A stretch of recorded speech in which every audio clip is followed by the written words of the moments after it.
Good morning, everybody. This is Dr. Nalina Suresh from University of Namibia. I'm here with presenting the paper titled Enhanced Cooperative Network Management Using Software Defined Network, abbreviated as SDN, a case study of IT Salt Essential Company in Namibia. In this presentation, I'll be taking you through starting from introduction all the way to conclusion. The motivation behind this study was Salt IT Essential Company is one of the cloud service provider in Namibia, still employing currently a non-SDN based cloud infrastructure network. They have 3 data centers and managing the network on all the centers from one location has been difficult for them because they are being distributed. They are not centralized. The network administrators must move from site to site to fix the problems that has led to downtimes and poor service delivery. The main research objectives of this research were to investigate how the use of software defined networking affect the management of Salt Essentials IT's network, to automate the whole network management process using AI techniques within the SDN in order to reduce the number of tasks they can attend to at a specified time, and further to investigate the benefits of using software defined networking over a non SDN based cloud network. Now, the research approaches adopted in this study were under the research methodology, a quantitative research and a case study approach was adopted. Under this, a closed-ended questionnaire were distributed as an online survey, and the respondent answered to them and emailed back or use any other mode of communication to respond to those questions. And since the research was quantitative research, there were no biases and assumptions in the outcomes of the analyzed data. And under the developmental methodology, it included simulation based experimental research. In this simulation based experimental research methodology, mini network and open daylight emulators were used, which literally creates a network of virtual hosts, switches, controllers, and links. So, Open Daylight literally allows an SDN platform, gives us a SDN platform for the user to be directly deployed with the SDN without the need for other components. And the Open Daylight project arose out of the SDN movement, which mainly focuses on network programmability. Mean to say that SDN is programmable. So in Open Daylight simulator, all the underlying network devices and network applications are all represented as objects or models, and these objects interact or orchestrate through messaging uh, through a different separate layer within a layer called model driven service adaptation layer, which is abbreviated as MDSAL. So in this screen, I'm projecting a simple architecture which is emulated on the left side, and on the right side is an elaborated view of that emulator, where we can see that the SDN application is sitting on the currently non-based SDN cloud network of IT Salt Essential Company. So it's basically the SDN application is integrated on the top of the non-SDN based IT network of the cloud IT network infrastructure of the IT Salt Essential company.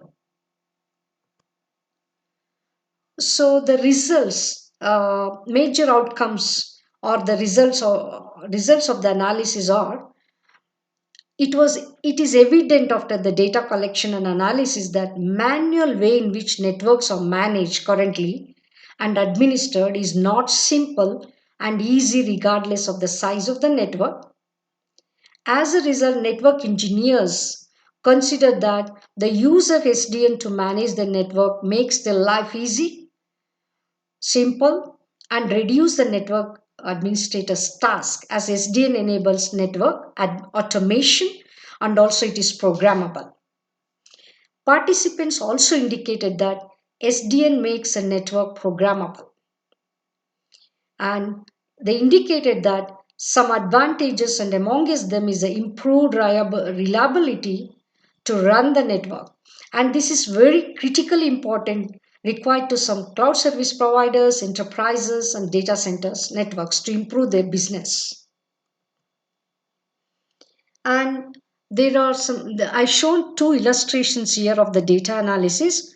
Among many of them, I just brought in two major pie charts here. In the first pie chart, it's a respondent's response to the question, is the network management currently easy? Then 5 out of 11 respondents told it's not. And the second pie chart is the respondent's response to the question, what are the most relevant needs for the enterprises, ISPs, and data centers that are looking when adopting SDNs? So 9 of the 11 respondents told improved reliability, 3 respondents answered improved scalability, and 4 told improved network performance. So there it's already evident that they are indicating to integrate SDN on their cloud IT network. The significance of the study are the SDN architecture is directly programmable. Network control is directly programmable because it's decoupled from forwarding functions.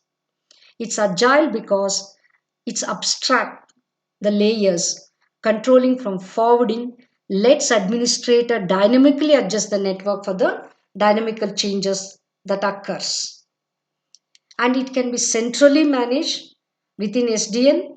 The maximum of network infrastructure is achieved as it allows for centralized control and also feedback control by the exchange of information between different layers in the network architecture.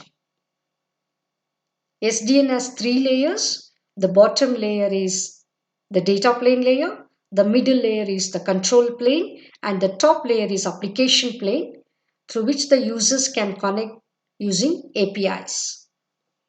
The SDN is a software based, hence it's more flexible, allowing users greater control and ease of managing resources virtually throughout the control plane. An SDN can be reconfigured to respond to new business needs faster than a non-SDN based cloud infrastructure. And the overall conclusions are based on the above findings of this research, it is evident that SDN is an essential tool for network administrator that do most of their work manually. So it is recommended that the integrating some automation process through the SDN would help reduce the number of tasks they can attend to at a specified time. Further, it was found that SDN network offered robustness, reliability, and enhanced data security. Adopting SDN network in cloud ecosystem, particularly in cloud service providers, improve the reliability and availability of IT services, and that in turn gets more subscribers for them and increase their productivity and hence their business in the company.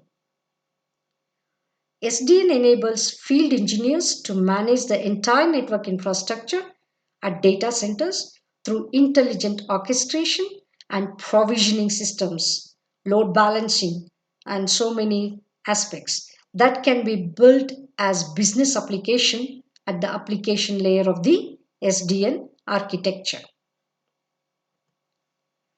So the recommendation of future work is made based on the pros and cons. Still, SDN, coming to the pros, SDN is still a new technology in cloud ecosystem, and there are certain gray areas which has to be focused on. So maybe the recommendations may be those gray areas. So I listed some gray areas here, three typical gray areas. One is vulnerability of the controller. Here, this means that the controller must be completely secure because many software defined networks can track who and when people make changes. But companies must carefully monitor who has the access to the controller and keep the access secure. That is called vulnerability of the controller. Under DDoS attacks, if a large number of unclarified, undeclared routes are brought into the network at the same time, they will request for a specific route. Unfortunately, this influx of requests can make it difficult for the network to respond to the actual requests. And the lack of hardware security, since SDN is eliminating the use of physical routers and switches, you won't have the security that comes with them. That means the main one is that you will be missing the firewall here. But I'll come to that firewall under the cons now. Under the cons, the first one is visibility. So under visibility is that separating the data plane, the bottom layer, and the middle layer, the control plane, gives the IT department an aerial-like view of the entire network. So since it gives the aerial-like view of the entire network, increased speed can occur because the visibility allows the IT departments to make changes that can increase the speed of the entire network. And due to this visibility, again, better security can be brought in. That is, the people with access to the controller can clarify secure routes in the system without a firewall to block any invalid routes. So therefore, missing firewall is not only the major one for the lack of hardware security. Still, the controllers can clarify secure routes in the system without a firewall to block any invalid routes. So here is the list of some typical references made, and I thank you and we welcome the questions.